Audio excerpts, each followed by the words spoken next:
Hello, hi. എന്നെ കുറെ ആൾക്കാരെ കണ്ട് പരിചയമുണ്ട്. പേര് അഗ്നി എന്നാണ്. ഒരു ബ്ലോഗിങ് ചാനൽ തുടങ്ങിയ സമയത്ത് എനിക്ക് ഒരു ചാനലുണ്ട്, ലൈഫ് ഓഫ് അഗ്നി എന്നാണ്, റിയാക്ഷൻ ചാനലാണ്. അപ്പോൾ സെക്കൻഡ് ഒരു ചാനൽ തുടങ്ങിയ സമയത്ത് ഒരിക്കലും പ്രതീക്ഷിക്കുന്നില്ല തേഞ്ഞ് കുത്തിയിരിക്കുന്ന ഒരു വീഡിയോ ചെയ്യേണ്ടി വരുന്നത്. എന്താണെന്ന് വെച്ച് കഴിഞ്ഞാൽ ഇൻസ്റ്റാഗ്രാമിൽ നിന്ന് ഒരു പേജ്, ആ പേജിൽ നിന്ന് ഞാനൊരു ഗിംബൽ ഓർഡർ ചെയ്തിട്ടുണ്ടായിരുന്നു. അതായത് നമ്മൾ വീഡിയോ എടുക്കാൻ പറ്റിയ സാധനമായി. അത് ഓർഡർ ചെയ്ത് 22-ാം തീയതി വരേണ്ട സാധനം എനിക്ക് ഇന്നാണ് കൈ കിട്ടിയത്. ക്യാഷ് ഓൺ ഡെലിവറി ആയിരുന്നു. 1500 രൂപ കൊടുത്ത് സാധനം താഴേന്ന് മേടിച്ച് കൊണ്ടുവന്ന് ഇവിടെ നമ്മൾ തുറന്നു.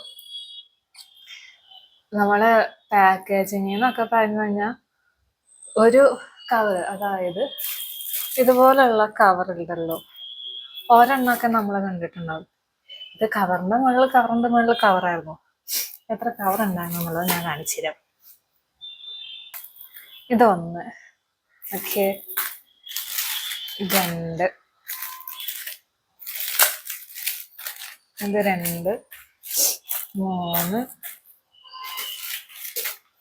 നാല്,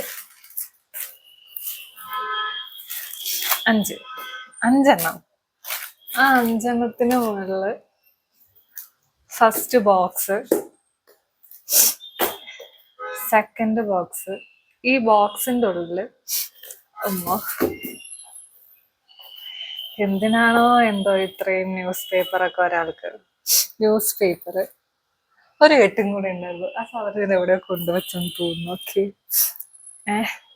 ഇനി ഞാൻ ഓർഡർ ചെയ്ത് എനിക്ക് കിട്ടിയ ഗിംബൽ ഏതാന്ന് കാണണോ? കാണിച്ചുതരാ.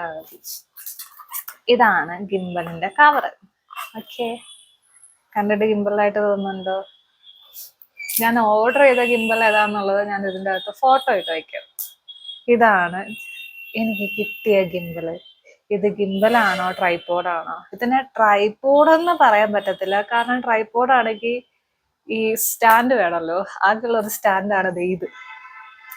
സോ ഇതിനെ ഏത് കാറ്റഗറിയിൽ ഉൾപ്പെടുത്തണം എന്നുള്ളത് എനിക്ക് അറിഞ്ഞുകൂടാ. ട്രൈപോഡായിട്ട് ഉൾപ്പെടുത്തണോ അതോ വേറെ ഉള്ളതായിട്ട് ഉൾപ്പെടുത്തണോ എന്നുള്ളത്. ഇതാണ് എനിക്ക് അവര് തന്ന ഗിംബൽ. എൻ്റെ 1500 രൂപ പോയ പോക്ക്. ഞാൻ ഇവര് കൊണ്ടുവന്ന സമയത്ത് ഡെലിവറി വരുന്ന ആളുണ്ടല്ലോ, അവരെ വിളിച്ചിട്ട് അവർ പറഞ്ഞു ഈ ഡെലിവറി എന്ന് പറഞ്ഞൊരു ആപ്പ് ഉണ്ട്, ആ ആപ്പ് വഴി, അതായത് ഇവര് എവിടെ നിന്നാണോ ഡെലിവറി കൊടുത്തു വിട്ടത് അതിൽ വിളിച്ച് കംപ്ലൈന്റ് ചെയ്യും.